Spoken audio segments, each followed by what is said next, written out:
అందరికీ నమస్కారం. Government of Andhra Pradesh Panchayati Raj and rural development నుంచి ముఖ్యమైన సర్క్యులర్ అనేది వచ్చింది. అయితే ఈ యొక్క మెమోని మనం చూసుకున్నట్లయితే ఎన్టీఆర్ భరోసా పెన్షన్కి సంబంధించిన సర్క్యులర్ అనేది నైట్ అనేది రావడం జరిగింది. అందులో మనకి ముఖ్యంగా చూసినట్లయితే 28 రకాల పెన్షన్స్ అనేవి ఎన్టీఆర్ భరోసా స్కీమ్ కింద ఇవ్వనున్నారు. అందులో మనకి ఏవైతే సామాజిక పెన్షన్స్ అనేవి ఇస్తున్నారో వాళ్ళకి సంబంధించినవి, నెక్స్ట్ దీంతోపాటు 5 రకాల కేటగిరీ పెన్షన్కి సంబంధించిన వివరాలు అనేవి ఇచ్చారు. అయితే ఈ యొక్క పెన్షన్ పంపిణీలో ముఖ్యంగా ఈ యొక్క సచివాలయ ఉద్యోగులు అనేవి పెన్షన్ పంపిణీ అనేది జూలై 1వ తేదీన పంపిణీ చేస్తారు. దీంతోపాటు ప్రతి సచివాలయ ఉద్యోగి 50 ఇళ్ళకి మాత్రమే ఈ యొక్క పెన్షన్స్ అనేవి సబ్మిట్ చేస్తారు. అయితే ఈ యొక్క జూలై 1వ తేదీన ఖచ్చితంగా ఈ యొక్క పెన్షన్స్ అనేవి మనకి పంపిణీ చేస్తారు ప్రతి ఒక్కరికి కూడాను. అయితే ఈ యొక్క దానికి కొత్త బుక్స్ కూడా ఇస్తామని దీనిలో తెలియజేశారు. అయితే ఇందులో మనకు ముఖ్యంగా చూసినట్లయితే ఎవరికైతే సామాజిక పెన్షన్స్ అనేవి 11 రకాలు ఉన్నాయో వాళ్ళకి మాత్రమే ఏప్రిల్ నుంచి ఇప్పటి వరకు అంటే జూలై నెల వరకు ఈ యొక్క 7,000 రూపాయలు అనేది ఇస్తారు. ఏరియర్స్తో పాటు పెరిగిన ఏప్రిల్ నుంచి ఇప్పటి వరకు ఈ యొక్క పెన్షన్స్ అనేవి కలిపి ఇవ్వడం జరుగుతుంది. అందులో ముఖ్యంగా మీరు చూసుకున్నట్లయితే ఓల్డేజ్, విడో మరియు ఎవరైతే సింగిల్ ఉమెన్, ఫిషర్ మ్యాను మరియు దీంతోపాటు ఈ యొక్క హెచ్ఏవి మరియు డబ్బు ఆర్టిస్టులు ఉంటారు కదా, మొత్తం 11 రకాల పెన్షన్స్కి మాత్రమే 7,000 రూపాయలు అనేది ఏప్రిల్ నుంచి పెరిగిన పెన్షన్స్ అనేవి పంపిణీ చేస్తారని ఈ యొక్క కొత్త సర్క్యులర్ అనేది మనకి ఇవ్వడం జరిగింది.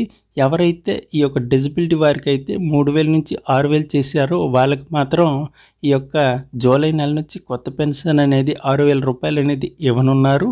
ఇలా మనకి ఫుల్ డిజబిలిటీ వారికి అయితే చూసినట్లయితే పూర్తిగా బెడ్ రెస్ట్ ఉన్న వాళ్ళకైతే ఇది 15,000 రూపాయలు అనేది ఇస్తారు. నెక్స్ట్ దీంతోపాటు ఎవరైతే ఈ యొక్క కిడ్నీ పేషెంట్కి సంబంధించిన డయాలసిస్ చేయించుకున్న వారికి, హార్ట్ అనేది మార్చుకున్న వాళ్ళకి, ఇలా మనకి సీరం క్రియేటిన్ అనేది అంటే ఈ యొక్క కిడ్నీ ప్రాబ్లమ్స్ ఉన్న వాళ్ళకి 5,000 నుంచి 10,000 చేసిన వాళ్ళకి కూడా ఈ యొక్క డిఎం అంటే పెన్షన్స్ అనేవి కూడా కొత్తవి జూలై నెల నుంచి. ఇలా మనకి అదర్ కేటగిరీస్ అంటే మనకి ఐదు రకాల కేటగిరీస్లో 5వ కేటగిరీలో మనకు చూసుకున్నట్లయితే ఎటువంటి పెరుగుదల అనేది లేదు. కొందరికి సికిల్ సెల్ వారికి, తలసేమియా వారికి, హిమోఫీలియా వారికి, అభయాస్తం వారికి, సైనిక్ పెన్షన్స్ వారికి అయితే ఎటువంటి పెంపు లేదు. ఎప్పుడైతే మీకు అమౌంట్ అనేది ఈ యొక్క పెన్షన్ ఇస్తున్నారో అంతే ఇస్తారు. మనకు ముఖ్యంగా ఈ యొక్క నోట్ ఫైల్లో ఇదనేది మెన్షన్ చేశారు. ఓన్లీ సామాజిక పెన్షన్స్కి మాత్రమే ఏరియర్స్తో ఏప్రిల్ నుంచి జూలై వరకు 7,000 రూపాయలు అనేది ఇస్తామని ఇందులో తెలియపరిచారు. అయితే ఈ పెన్షన్కి సంబంధించిన ముఖ్యమైన అప్డేట్ ఏంటంటే ఇది మనకి ఏప్రిల్ నుంచి జూలై వరకు ఇస్తారు. దీంతోపాటు ఫస్ట్ రోజు అనేది ఖచ్చితంగా ఈ యొక్క పెన్షన్ పంపిణీ జరుగుతుంది. ఇంకా జరగనప్పుడు మనకి జూలై 2వ తేదీన ఖచ్చితంగా మీకు అమౌంట్ అనేది అందివ్వాలని ముఖ్య సమాచారం అనేది అందించారు. దీంతోపాటు ఎవరైతే హెచ్ఐవి పేషెంట్లు మరియు డిజబిలిటీ వారైతే అంటే ఎవరైతే దివ్యాంగులు ఉన్నారో వాళ్ళు చదువుకుంటున్న పిల్లలకు సంబంధించిన వారికి అకౌంట్ ట్రాన్స్ఫర్ అనేది చేస్తారు. అయితే ఎవరైతే లోకల్గా లేకపోయిన ఎడల ఈ యొక్క అకౌంట్ ట్రాన్స్ఫర్కి అవకాశం అనేది అందివ్వడం జరిగింది.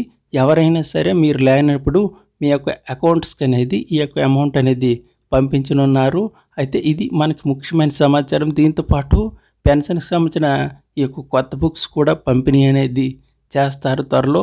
ఈ యొక్క కొత్త పెన్షన్స్ అనేవి ఆన్లైన్ అప్లికేషన్ అనేది ఓపెన్ అయిన వెంటనే మీకు సమాచారం అనేది అందివ్వడం జరుగుతుంది. Thank you.